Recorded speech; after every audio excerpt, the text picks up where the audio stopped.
मुझे तो ये समझ नहीं आती हम 6 सितंबर जो डिफेंस डे है वो मनाते ही क्यों हैं। हालांकि डिफेंस डे वो होता है कि अगर आप पे किसी ने अटैक किया तो हम उसको आपने डिफेंस किया ना। यहाँ पे तो इनिशिएट ही करने वाले हम थे, जंग लगाने वाले हम थे। Hello. Hello. Welcome back to our YouTube channel. कैसे हैं आप सब? उम्मीद है आप सब ठीक होंगे, खैरियत से होंगे। हम भी ठीक है। मैं किरण हूँ, ये नुमान है। और आज की जो वीडियो है वो बहुत ही इंटरेस्टिंग होने वाली है, क्योंकि ये वीडियो जी है 1965 की वॉर के ऊपर है, और ये है हमारे पाकिस्तानी यूट्यूबर हैं सैयद मुजम्मिल साहब, ये उन्हीं की बनाई गई वीडियो है। तो हमने सोचा कि एक पाकिस्तानी के मुंह से ही सच्चाई सुन ली जाए कि क्या है। तो अगर सही है तो बताइएगा, गलत है तो भी बताइएगा। हम वीडियो को जल्दी जल्दी शुरू करते हैं, थोड़ी लंबी है। ये वीडियो के सजेशन जो हमें दी है, इनका चैनल का नाम इन्होंने विचर रखा हुआ है। सो यार थैंक यू सो मच आपकी सजेशन के लिए। आपने अपना नाम नहीं लिखा भाई, लेकिन थैंक यू सो मच। आप भी जो लोग देख रहे हैं अपनी अपनी सजेशन दीजिए। हम वीडियो को शुरू करते हैं, बाकी की बातें वीडियो के बाद करेंगे। 1 2 3 स्टार्ट।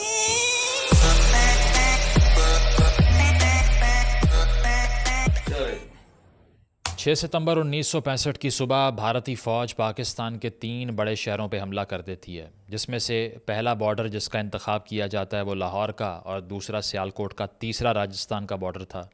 इसके रहते हुए पाकिस्तान में आज तक ये बताया जाता है कि रात के अंधेरे में दुश्मन ने हमला कर दिया और हमने बहादुरी से उसको डिफेंड किया। डिफेंड ज़रूर किया, लेकिन ये नहीं बताया जाता अनफॉर्चुनेटली कि इस जंग को शुरू करने वाला कौन था, और साथ साथ ये कि अगर शुरू हमने की तो हमारे हिस्से में क्या आया, कितना नुकसान हुआ, ये जंग कौन जीता, आया स्टेलमेट हो गई या भारत जीत गया या पाकिस्तान जीत गया, ये और कोई नहीं इसके बताता। रिपरकशंस क्या हुए, और पाकिस्तान की रियासत क्या आज तक इस वॉर मेंटालिटी से रिकवर कर पाई है या नहीं।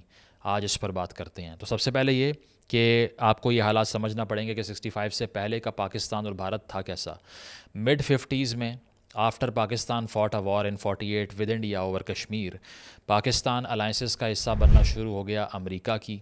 भारत रहा नॉन अलाइंड, यानी कि भारत ने ना रूस को सपोर्ट किया ना अमेरिका को किया। पाकिस्तान ने सर्द जंग में, जो कि अमेरिका और रूस के दरमियान थी, वेस्टर्न अलायंस का हिस्सा बनने का फ़ैसला किया। सीटो और सेंटो साइन किया, बदले में बहुत सा पैसा फ़्लो इन कर रहा था, बहुत सी इंडस्ट्रीज़ में बहुत बड़ा कैपिटल इन्वेस्ट हो रहा था, डैम्स बन रहे थे, इंफ्रास्ट्रक्चर बन रहा था, मिलिट्री का जो इक्विपमेंट है वो अमेरिका से फ़्लो इन कर रहा था। तो पाकिस्तान को डेकेड ऑफ डेवलपमेंट एक्सपीरियंस करते हुए देखा जा सकता था। इसी के रहते हुए पाकिस्तान में एक एडेड कॉन्फिडेंस था that we can compete with our Indian counterparts. नंबर 2, अर्ली 60s में साइनो इंडियन वॉर होती है, यानी कि भारत और चीन के दरमियान बॉर्डर डिस्प्यूट पर जंग का आगाज़ होता है, जो कि भारत ये जंग हार जाता है। इसको देखते हुए पाकिस्तान कॉन्फिडेंट फील करता है कि now we can also dominate India like China has done so. ये नहीं सोचते कि चाइना और पाकिस्तान में कितना बड़ा फ़र्क है। हाँ इसके जी। बाद पाकिस्तान ये भी फ़ील करता है कि कश्मीर के अंदर भी रेजिस्टेंस मौजूद है अगेंस्ट इंडिया, क्योंकि तकरीबन 20,000 गुरीला फ़ाइटर्स वहाँ पर तैयार हैं। अगर कोई भी जंग होती है हिंदुस्तान से लड़ने के लिए, ये रिपोर्ट्स भी पाकिस्तान को मिलती हैं।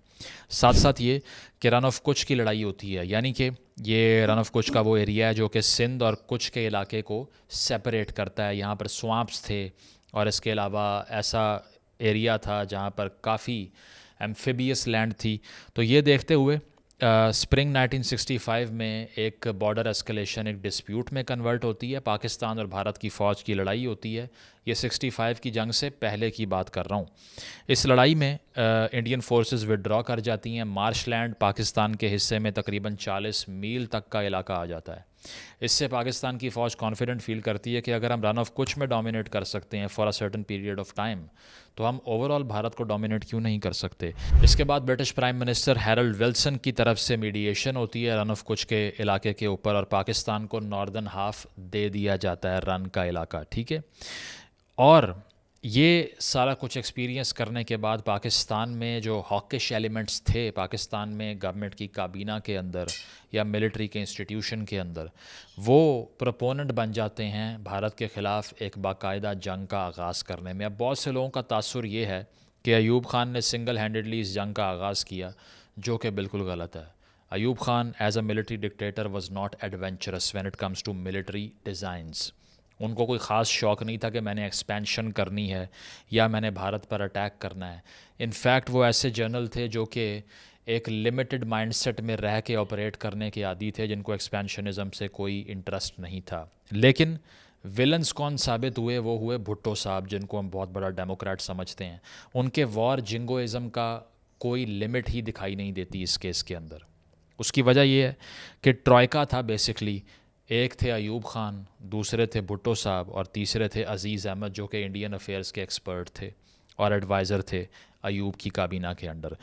ये तीनों इन तमाम नेगोशिएशंस का आगाज़ करते हैं, जो कल को जाके ऑपरेशन जिब्राल्टर में कन्वर्ट होती है। ऑपरेशन जिब्राल्टर पाकिस्तान की तारीख़ का वो हिस्सा है जो यहाँ बच्चों को बताया नहीं जाता, टेक्स्ट बुक्स में पढ़ाया नहीं जाता, ताकि ये साबित ना हो सके कि इस जंग का आगाज़ हमने किया था। लेकिन आप सबको इस बारे में ज़रूर पढ़ना चाहिए। इसके लिए बहुत सी किताबें हैं जो आप पढ़ सकते हैं। मैग्निफिसेंट डिलूजन्स है हुसैन हक्कानी साहब की, वो पढ़ सकते हैं। इसके अलावा कश्मीर इन कॉन्फ्लिक्ट किताब है, India Pakistan and the unending wars by Victoria Schofield, ये बहुत अच्छी किताब है, ये पढ़ सकते हैं।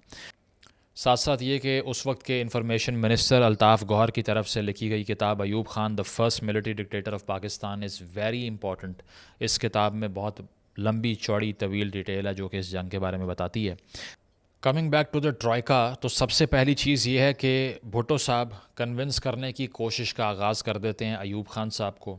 अयूब ख़ान सस्पिशियस थे कि करना क्या है, लेकिन भुट्टो ने उन्हें किस तरह कन्विंस किया, इस तरह कि उन्होंने कहा कि रिजेंटमेंट मौजूद है कश्मीरियों के अंदर भारतीय हुकूमत के ख़िलाफ़, तो अगर हम LOC से कुछ लोगों को उस पार भेज दें डिस्गाइज तरीके से, बग़ैर मिलिट्री यूनिफॉर्म्स के, और उनको ओन ना करें, ये कहें कि वो लोकल्स हैं, और वहाँ जाके एक रेबेलियन को स्टिरअप करने की कोशिश करें, तो हो सकता है कि पूरा कश्मीर उठ खड़ा हो भारत के ख़िलाफ़, और वहाँ पर मौजूद जो लोकल गुरीलाज हैं वो भी हमारा साथ दें, और साथ साथ ये कि हम कश्मीर को डोमिनेट करके, ओवर पावर करके, इंडिया से इसको काट के अपनी यूनियन का हिस्सा बना लें। तो ये प्लान पिच करना शुरू होते हैं भुट्टो साहब, अज़ीज़ अहमद साहब, और साथ साथ इस प्लान को पिच करने के लिए जिसने भुट्टो साहब का बहुत साथ दिया वो थे मेजर जनरल अख्तर हुसैन मलिक, जो कि कॉपरेट करते रहे भुट्टो साहब के साथ। और भुट्टो साहब ने और अख्तर हुसैन मलिक साहब ने बहुत सी इंटेलिजेंस रिपोर्ट को भी फैब्रिकेट करके पेश किया कि वहाँ पर हज़ारों लोग हमारा इंतज़ार कर रहे हैं कि जैसे ही हम आएंगे तो रिबेलियन हो जाएगा। और साथ साथ ये कि भुट्टो साहब ने ये कहा कि हिंदुस्तान के ख़िलाफ़ conventional warfare is not enough, हमें अनकन्वेंशनली लड़ना पड़ेगा।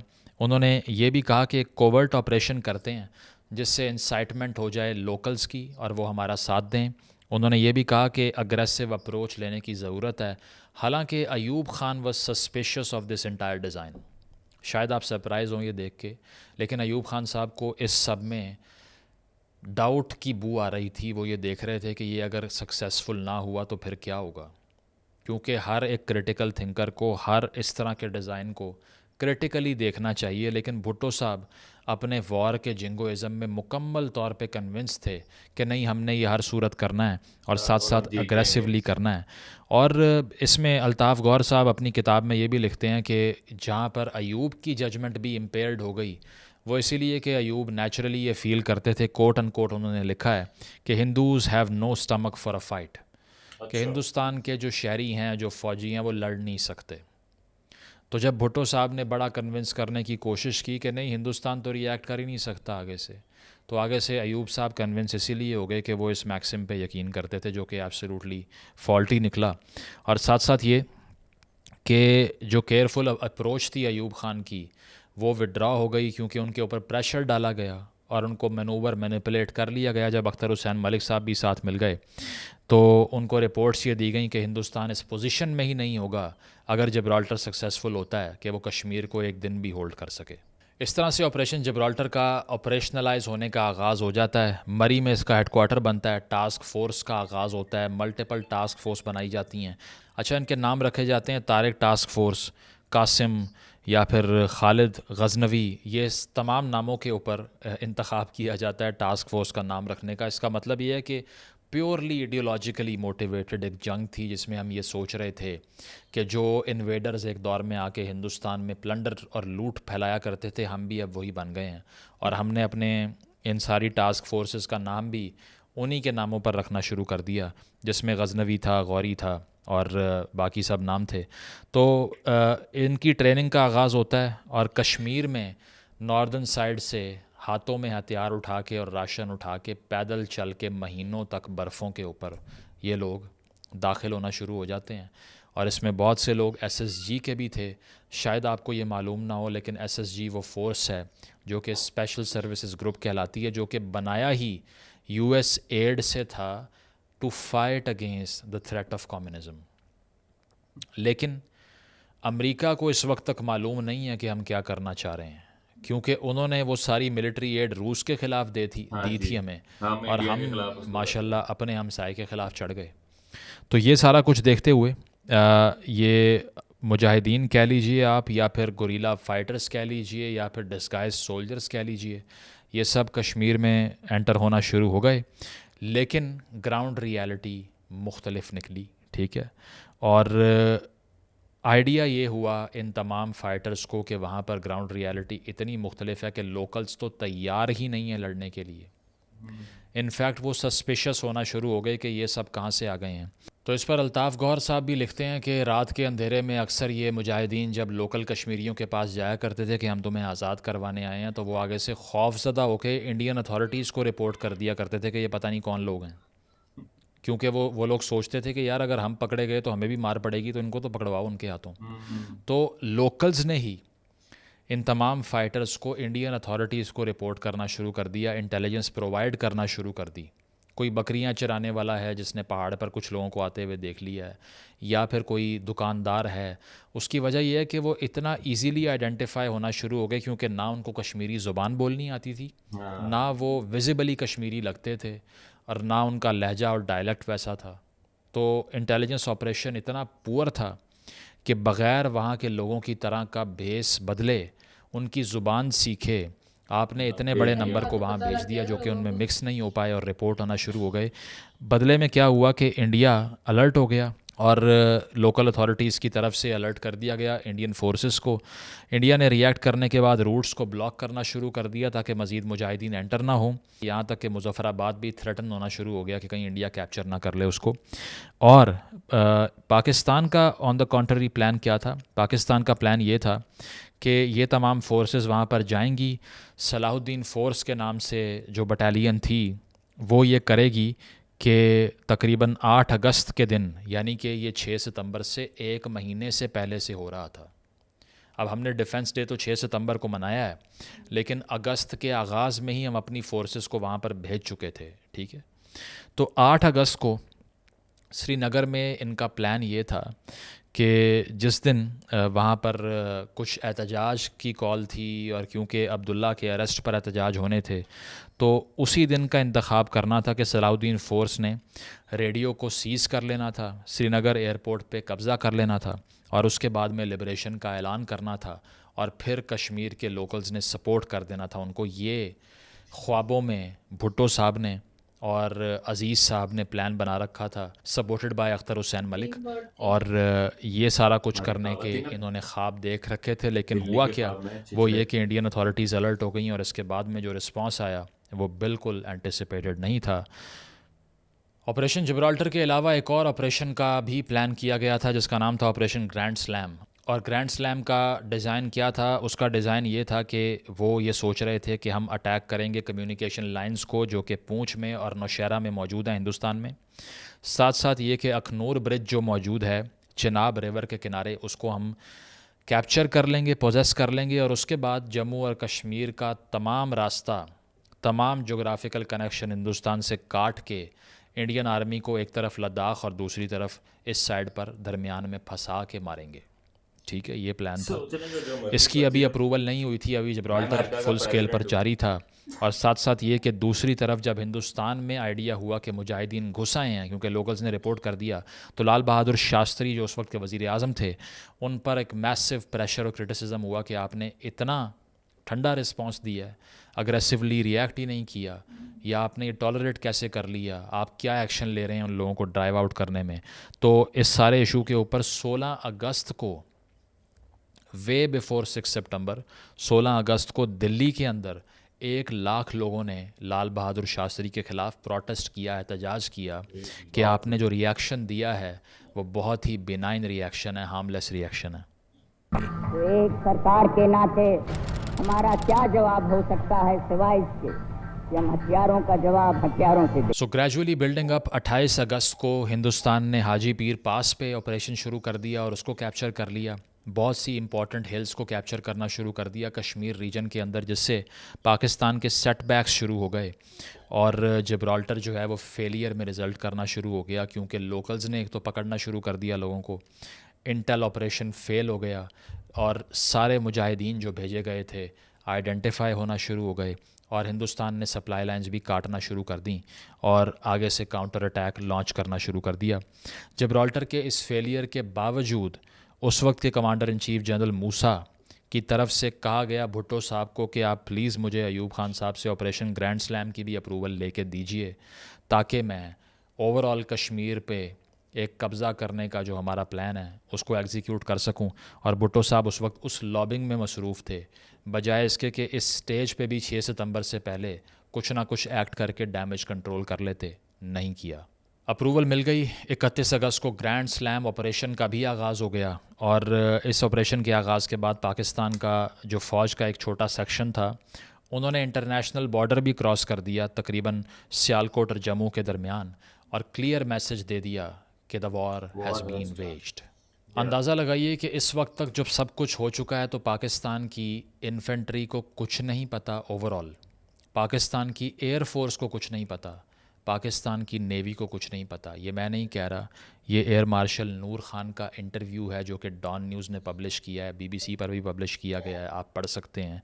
कोट एंड कोट नूर खान साहब क्या कहते हैं, operation Gibraltar was planned in self glory not in national interest, यानी कि अपने आप को हीरो साबित करने के लिए अयूब, भुट्टो और अजीज़ ने ऑपरेशन लॉन्च कर दिया, नेशनल इंटरेस्ट में नहीं किया।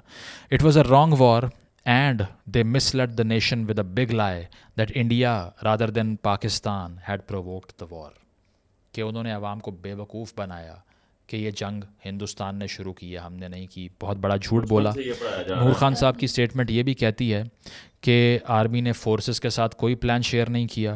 प्रेसिडेंट, डिविजनल कमांडर और commander in chief, in 3 entities के अलावा किसी को मालूम ही नहीं था कि जंग शुरू हो चुकी है। अंदाज़ा लगाइए आप, ठीक है।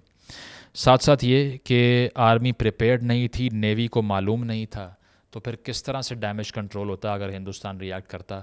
लेकिन इन तमाम अफसरान ने जो कि इस सारे एडवेंचर में इन्वॉल्व थे, उन्होंने ये एक्सपेक्ट ही नहीं किया कि हिंदुस्तान इंटरनेशनल बॉर्डर पे रिस्पॉन्ड कर देगा, because they thought of the Indian army as a very weak entity at that stage which was proven absolutely wrong. तो जनाब 6 सितंबर की सुबह होती है और 2 इंडियन आर्मी के कॉलम्स जो हैं वो लाहौर की तरफ पेशकदमी शुरू कर देते हैं। साथ साथ ये कि एक कॉलम सियालकोट की तरफ जाता है और पाकिस्तान एयरफोर्स की बेसिस पर हमले शुरू हो जाते हैं। So Pakistanis turns out are taken by absolute surprise. जो ब्लिट्सक्रीग कहा करता था ना जर्मन आर्मी वाले, कि अचानक से without letting the enemy know एक चीज़ प्लान करके ऑपरेशन लॉन्च कर देना, वही हो गया। क्योंकि टॉप ब्रास ने ये एक्सपेक्ट ही नहीं किया था कि एक ऐसी जंग जो कि कश्मीर की डिस्प्यूटेड टेरिटरी में लगाई जा रही है वो इंटरनेशनल बॉर्डर्स तक पहुंच जाएगी, जो कि पहुंच गई। लाहौर पर 3 pronged अटैक हुआ 3 जगहों से, वाघा से, बेदियाँ से और जसड़ पिंड से। और इसके साथ साथ आगे से अगर पाकिस्तान के रिएक्शन की बात की जाए वो भी बहुत सॉलिड था। आप ये नहीं कह सकते कि पाकिस्तान की जो फ़ौज थी वो ब्रेवली लड़ी नहीं, बिल्कुल ब्रेवली लड़ी। लेकिन जिन लोगों ने ये ऑपरेशन प्लान किया, जो कम्युनिकेशन का डिबैकल था, जो एडवेंचरस सोच थी, उसने बहुत बड़ा डैमेज कर दिया। 3 दिन तक पाकिस्तान की फ़ौज ने लाहौर के फोर्ट्रेस को होल्ड करके रखा, ठीक है, पेशकदमी होने नहीं दी हिंदुस्तान की apart from a few kilometres. साथ साथ ये कि सितंबर 11 की अगर मैं बात करूं, यानी कि जंग के 5 दिन बाद, तो पाकिस्तान ने क्लेम करना शुरू कर दिया कि हमने खेम खरन को कैप्चर कर लिया है, जो कि अमृतसर और फ़िरोज़पुर के दरमियान वाक़ है। इंडिया ने क्लेम किया कि हमने बरकी का जो कस्बा है उसको कंट्रोल कर लिया, जो आज भी लाहौर के पास मौजूद है, BRB कनाल के पास। तो उस वक्त दोनों तरफ से टेरिटोरियल क्लेम्स भी जारी थे। कोई कह रहा था कि हमने ये जगह ले ली है, हम इसको डिनाई करते हैं। तो दोनों तरफ से अपोजिंग क्लेम्स आने का सिलसिला भी जारी था। सियालकोट की अगर मैं बात करूं तो वहाँ पे 600 टैंक्स की बैटल हुई, बहुत बड़ी टैंक बैटल थी। ये भी कहा जाता है कि World War II के बाद शायद सबसे बड़ी टैंक बैटल इस रीजन में हुई। तो इस बैटल में भी एब्सोलूट स्टेलमेट की कंडीशन थी, एयरफोर्स ने असिस्ट किया। और साथ साथ ये कि अगर सिंध और राजस्थान के बॉर्डर की बात की जाए तो 8 सितंबर की रोज़ हिंदुस्तान ने गादरों पे अटैक कर दिया और अमृतसर को पाकिस्तान कैप्चर करने वाला था। लेकिन जब इंडिया ने ये सारी सिचुएशन देख के अपने डैम के फ्लड गेट्स खोल दिए, क्योंकि एक और इशू भी पाकिस्तान को दरपेश है, वो ये है कि पानी हिंदुस्तान से पाकिस्तान की तरफ फ़्लो करता है। India is upper riparian, Pakistan is lower riparian. तो पानी खोलने के बाद अल्ताफ़ गौर साहब अपनी किताब में लिखते हैं that Khem Karan became a graveyard for Pakistani tanks, कि खेम खरन पाकिस्तानी टैंकों का कब्रिस्तान बन गया पानी के आने की वजह से। ठीक है, और जीती हुई वॉर वहाँ पे अल्ताफ़ गौर कहते हैं कि the war was officially over. ठीक है, इसके बाद इंडियन एयरफोर्स ने कराची में, पिंडी में, सरगोदा में, पेशावर तक में बॉम्बिंग की। पाकिस्तान की एयरफोर्स ने बहुत ही दलेरी से और बहुत ही ब्रिलियंटली फ़ाइट किया। उसकी वजह यह है कि जो ज़मीन पे सारे लॉसेस हो रहे थे इन्फेंट्री के, उसको एयरफोर्स ने कवर कर लिया। ब्रिलियंट परफॉर्मेंस इसीलिए कह सकते हैं कि 3 गुना बड़ी इंडियन एयरफोर्स को कर्टेल किया। साथ साथ ये कि पठानकोट में, जामनगर में, अम्बाला में, अमृतसर में, आसाम में, वेस्ट बंगाल में अटैक्स किए। और इस दौरान बहुत से वॉर हीरोज़ का भी आपको तस्करा सुनने को मिलता है, जिसमें आपको याद होगा कि आज तक इनके नाम से पाकिस्तान के अंदर बहुत सी सड़कें भी मंसूब हैं। स्क्वाड्रन लीडर थे मोहम्मद महमूद आलम यानी कि MM आलम, जिन्होंने तकरीबन 5 हंटर एयरक्राफ्ट्स को 1 मिनट के अंदर डिस्ट्रॉय करके उस वक्त वर्ल्ड रिकॉर्ड कायम किया। फिर और बहुत से वॉर हीरोज़ थे। मेजर अजीज़ भट्टी की कहानी BRB कनाल पे आपको याद होगा कैसी रही। स्क्वाड्रन लीडर सरफराज अहमद रफ़ीकी के जो कारनामे थे वो भी आपको याद होंगे। भारत की तरफ से भी बहुत से वॉर हीरोज़ थे। चमन लाल जो कि फायरमैन थे, ब्रेवली लड़े, ठीक है, और टैंक वैगन्स को जलते हुए इस्तेमाल किया दुश्मन के ख़िलाफ़। राइफ़लमैन थे भारत के जिनका नाम मथन सिंह था, उन्होंने राजपुताना राइफ़ल्स की तरफ से नुमाइंदगी करते हुए एक मशीन गन से बहुत हैवी नुकसान किया पाकिस्तान का। तो दोनों तरफ जो एक वॉरियर्स की ग्लोरिफिकेशन होती है, जो टेल्स होती हैं, वो भी साथ साथ चल रही थी। और सिचुएशन इस पॉइंट तक ये कहा जा सकता है कि एब्सोल्युटली स्टेलमेट की थी, यानी कि अगर कहीं एक मुल्क जीता तो दूसरी तरफ कहीं किसी दूसरे मुल्क ने एडवांस कर लिया। Overall there was not a clear victor by this point. इस दौरान तकरीबन जंग का आगाज़ हुए हुए 11 दिन से 12 दिन हो चुके थे और पाकिस्तान के पास एम्यूनेशन ख़त्म होना शुरू हो गया था। नेगोशिएट करने की जहाँ तक बात है, भारत नेगोशिएट करना नहीं चाह रहा था, Pakistan was running out of ammunition. ये वो टाइम है जब चाइना की तरफ से भारत के ख़िलाफ़ स्टेटमेंट्स आना शुरू हो गई। चीन ने यह भी कहा कि भारत की तरफ से नेकेड अग्रेशन किया गया 6 सितंबर को। चीन ने यह भी कहा कि अगर आप चाइना सिक्किम कॉरिडोर की तरफ आए तो फिर हम आपको छोड़ेंगे नहीं। ये स्टेटमेंट सुनकर ब्रिटिश प्राइम मिनिस्टर ने यह कहा कि अगर चाइना इस जंग में कूदा तो अमेरिका और ब्रिटेन हम दोनों भारत का साथ देंगे। यानी कि ये खित्ता एक फ़्लैश पॉइंट बन सकता था, एक इंटरनेशनल वॉर का, जो कि वर्ल्ड वॉर में कन्वर्ट हो सकती थी, क्योंकि यहाँ पर कोल्ड वॉर के दौरान जो जंग हो रही थी, अगर इसमें चीन या रूस या भारत को सपोर्ट करने के लिए अमेरिका आ जाता तो शायद इस जंग का अंदाज़ा आप लगा नहीं सकते कितना ज़्यादा बढ़ जाता। साथ साथ ये कि 19 सितंबर को एक सीक्रेट फ़्लाइट ली अयूब खान ने, वो चीन पहुँचे। चो एन लाई जो कि वहाँ पर प्रीमियर थे, उनसे मुलाकात की। चो एन लाई ने उनको कहा कि अगर आप हमारी असिस्टेंस चाहते हैं तो हम उसको देने को तैयार हैं, वॉर को प्रोलॉन्ग कीजिए, बढ़ाएं इस जंग को, and we are ready to support you. लेकिन अयूब खान ने रिफ्यूज़ कर दिया, क्योंकि अयूब खान को थ्रेट था कि हम लाहौर को लूज़ कर देंगे अगर ये जंग मज़ीद कंटिन्यू होती है, और फिर डैमेज कंट्रोल करना हमारे हाथ से बाहर निकल जाएगा। और वैसे भी चूँकि उन्होंने अपनी फ़ौज को, एयरफोर्स को अलर्ट तक नहीं किया था, तो एक लंबी जंग के लिए पाकिस्तान की फ़ौज तैयार नहीं थी। 20 सितंबर को सिक्योरिटी काउंसिल रेजोल्यूशन पास करती है कि 2 दिन का टाइम है, सीज़ फायर ना हुआ तो सैंक्शन लगाएंगे या फिर डिसाइसिव एक्शन लेंगे। ये देखते हुए भारत ने फौरी सीज़ फायर कर दिया, पाकिस्तान ने भी सीज़ फायर कर दिया, और यूं जंग ख़त्म हुई। 22 सितंबर को भुट्टो साहब गए सिक्योरिटी काउंसिल में ख़िताब करने के लिए, और हमेशा की तरह जो भुट्टो साहब का वतीरा था कि लंबी लंबी तकरीरें और बड़ी बड़ी जज्बाती बातें करके लोगों को राम करने की कोशिश करना, यहाँ भी उन्होंने कहा कि we will wage a war of 1000 years, a war of defence. हज़ारों साल की जंग हम लगाने को तैयार हैं भारत से, क्योंकि भारत ने अपनी पूरी मॉन्स्ट्रोसिटी में पाकिस्तान पर अग्रेशन अनलीश किया है, तो इसीलिए हम भी 1000 साल तक जंग लड़ने को तैयार हैं।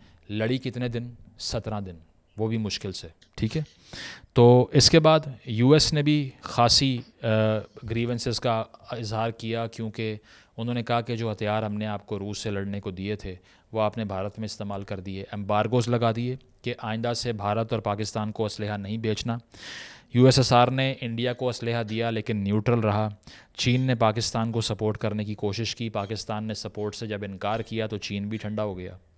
ये था इस सारी जंग का लुबे लुबाब। लॉसेस की बात करें तो बीबीसी की रिपोर्ट ये कहती है कि बेशक पाकिस्तान ने बड़े हैवी लॉसेस क्लेम किए भारत की साइड पे और भारत ने पाकिस्तान की साइड पे, लेकिन इंडिपेंडेंट रिपोर्टिंग ये कहती है कि Hindustan 1900 square mile territory capture करने में कामयाब हुआ, पाकिस्तान 540 स्क्वायर माइल कैप्चर करने में कामयाब हुआ टूवर्ड्स द इंडियन बॉर्डर। 2800 लोग, 2800 फ़ौजी हिंदुस्तान के मरे, 5800 जानें पाकिस्तान के फ़ौजियों की गईं। 97 टैंक्स हिंदुस्तान के डिस्ट्रॉय हुए, 450 टैंक पाकिस्तान के डिस्ट्रॉय हुए। इस तरह हिंदुस्तान के 7 लाख फ़ौजियों ने जंग लड़ी, पाकिस्तान के 2.5 लाख फ़ौजियों ने जंग लड़ी, यानी कि 3 गुना तकरीबन कम भारत से। 17 दिन की ये जंग स्टेलमेट में रिज़ल्ट होकर ख़त्म हो गई। लेकिन अगर आप ये देखें कि ये जंग लगाने वाला पाकिस्तान था और बदले में पाकिस्तान को कुछ नहीं मिला, तो इसको हार तसव्वुर कर सकते हैं। बिल्कुल। लेकिन बहुत ही वेलर के साथ और ब्रेवरी के साथ पाकिस्तान के फ़ौजियों ने पाकिस्तान की टेरिटरी को डिफ़ेंड किया। अनफॉर्चुनेटली जिन लोगों ने 6000 पाकिस्तानियों को मरवा दिया उनका कोई एहतसाब नहीं हुआ। किसी ने नहीं पूछा कि तुम्हें हीरो बनने के लिए किसने कहा था। नहीं सवाल हुआ भुट्टो साहब से कि आप कौन होते हैं पूरे मुल्क की तकदीर का फ़ैसला करने वाले विदाउट टेलिंग द पीपल। नहीं पूछा। और इतने बड़े लॉसेस पाकिस्तान ने सहे और इसके बाद में ताशकंद डिक्लेरेशन को साइन कर लिया। उस डिक्लेरेशन के हवाले से अगर कुछ पॉइंट्स मैं आपको बताऊं तो 10 जनवरी 1966 को पाकिस्तान की तरफ से और भारत की तरफ से यूएसएसआर यानी कि उस वक्त के रूस में जाकर इस डिक्लेरेशन को साइन किया गया और इसमें ये कहा गया कि तमाम जो पर्सोनल्स हैं उनको हम विड्रॉ कर रहे हैं। ये भी कहा गया कि कोई प्रोपेगेंडा एक दूसरे मुल्क के ख़िलाफ़ नहीं किया जाएगा जो आज तक हो रहा है, ठीक है। ये भी कहा गया कि इकोनॉमिक और ट्रेड रिलेशंस को रीस्टोर करने के लिए इक़दामात किए जाएंगे, आज तक नहीं हो रहे। ये भी कहा गया कि दोनों रियासतों के जो बड़े हैं वो आपस में मिलते रहेंगे कोऑपरेट करने के लिए, दोस्ताना ताल्लुकात को प्रमोट करने के लिए, लेकिन आज तक ऐसा नहीं हो रहा। इस एग्रीमेंट की साइनिंग के बाद भुट्टो साहब ने आवाम को ये बताया कि दरअसल अयूब ख़ान साहब ने आपके मुल्क को जाके उधर बेच दिया है, इसी वजह से ये गद्दार वतन है और मैं इनका अब साथ नहीं दूंगा। और उसके बाद में उन्होंने पीपल्स पार्टी का आगाज़ कर दिया जो आज तक जमहूरियत की स्ट्रगल कर रही है। इंडिपेंडेंट हिस्टोरियंस क्या कहते हैं इस बारे में? वो ये कहते हैं, जिस तरह से डेनिस कॉक्स की एक रिपोर्ट है, वो ये कहते हैं कि although both sides lost heavily in man and material and neither gained a decisive military advantage, India had the better of the war. Delhi achieved its basic goal of thwarting Pakistan's attempt to seize Kashmir by force. Pakistan gained nothing from a conflict which it had instigated. यानी कि पाकिस्तान को कुछ ना मिला एक ऐसी जंग से जिसका आगाज़ उन्होंने ख़ुद किया था। इंग्लिश हिस्टोरियन जॉन के ये कहते हैं, the war lasted barely a month, Pakistan made gains in the Rajasthan desert but its main push against India's Jammu Srinagar road link was repulsed and Indian tanks advanced to within a sight of Lahore. Both side claimed victory but India had most to celebrate. यानी कि ये भी कहते हैं कि हिंदुस्तान ने ज़्यादा losses inflict किए और विक्ट्री का क्लेम उनका हमसे बड़ा है। स्टैनली वुलपर्ट जो कि बड़े ऑथेंटिक हिस्टोरियन हैं, वो ये कहते हैं, the war ended in what happened to be a draw when the embargo placed by Washington on US ammunition and replacements for both armies forced cessation of conflict before either side won a clear victory. यानी कि दोनों में से कोई एक भी इससे पहले कि जीतता पहले ही सीज़ फायर हो गया। India, however, was in a position to inflict grave damage to, if not capture, Pakistan's capital of the Punjab when the ceasefire was called. यानी कि लेकिन जब जंगबंदी हुई उस वक्त हिंदुस्तान इस पोजीशन में था कि लाहौर पे कब्ज़ा कर लेता एंड कंट्रोल्ड कश्मीर स्ट्रेटेजिक उड़ी पूंछ बल्ज मच टू अयूब्स चैग्रिन। तो कह सकते हैं कि स्टैनली वुलपर्ट ने भी ये कहा कि ये वॉर स्टेलमेट में एंड हुई, कोई नहीं जीता। इसीलिए दोनों तरफ से अगर कोई क्लियर विक्ट्री को सब्सटेंशिएट करने की, अनाउंस करने की कोशिश करता है, गलत कहता है। इस जंग से नुकसान क्या हुआ? नुकसान ये हुआ कि पाकिस्तान की इकनॉमिक ग्रोथ रुक गई, पाकिस्तान ने मिलिटरिटी सोचना शुरू कर दिया और पाकिस्तान ने अपने तमाम जो तरक्की की एक पूरी दहाई थी उसका सारा खून चूस के इस जंग पे झोंक दिया। 6000 लोगों को मरवा दिया और मिला कुछ भी नहीं, और हर तरफ से सैंक्शन लग गए, सपोर्ट बंद हो गई, आइसोलेट होना शुरू हो गया। 6 साल बाद आधा पाकिस्तान 71 में टूट गया। कंक्लूजन ये है कि जब भी ऐसे फ़ैसले होंगे जिसमें 3 से 4 लोग बैठ के पूरी कौम का फ़ैसला करके उन्हें कॉन्फिडेंस में लेना भी नहीं चाहेंगे, तो तब यही रिज़ल्ट आएगा। जब तक आप ये सोचेंगे कि आपने जंग के मैदान में मुकाबले करने हैं, मईशत के, आईटी के, साइंस के, तालीम के मैदान में नहीं करने, यही रिज़ल्ट आएगा। जब आप ये सोचेंगे कि सिर्फ जंग व जदल से ही आप गेन कर सकते हैं, इसके अलावा कोई तरीका नहीं है, तब यही रिज़ल्ट आएगा। और अगर पाकिस्तान के सियासी हुक्मरान ये सोचते हैं कि एक ऑब्सक्यूरांटे स्टेट बनाएंगे, यानी कि पोशीदा रियासत जो कि कोई भी फ़ैसला आवाम के मुंतखब नुमाइंदों से पूछे बगैर ही करती जाएगी, तो हमेशा ये रिज़ल्ट आएगा। इस जंग के बारे में पढ़ के सबसे पहली कंक्लूजन ये निकालिए कि ये जंग हम पर मुसल्लत नहीं हुई, हमने की थी। नंबर 2, ये जंग कोई भी नहीं जीता। नंबर 3, इस जंग से पाकिस्तान की उस तनज़्ज़ुली का आगाज़ हुआ जिसका हम आज भी हिस्सा हैं। हाँ जी, फर्स्ट ऑफ ऑल तो बहुत इन्फॉर्मेटिव वीडियो थी, बहुत अच्छी डिटेल्ड इन्होंने चीज़ें बताई हैं जो कि हमने बुक्स में नहीं पढ़ी, ना कहीं सुनने को मिलती है। इसके ऑपोजिट है। हाँ। और वाकई ये चीज़ अभी भी हम भुगत रहे हैं एज अ पाकिस्तानी, कि जो गवर्नमेंट है वो खुद से फैसले करती है जिसमें हमारी कौम जो है वो बिल्कुल भी इन्वॉल्व नहीं होती। तो आई थिंक ये चीज़ अभी भी यहाँ पर उसी तरह से चल रही है जो कि 1965 की जंग में। अब पता क्या है, ये जहाँ तक मुझे लगता है, it's my point of view, कि 1965 की वॉर के बाद जो है ना, मिलिट्री फौज और बाकियों की मदाखलत शुरू हुई, यानी उनका इंटरफेरेंस शुरू हो गया था गवर्नमेंट के अंदर, जो आज तक चल रहा है।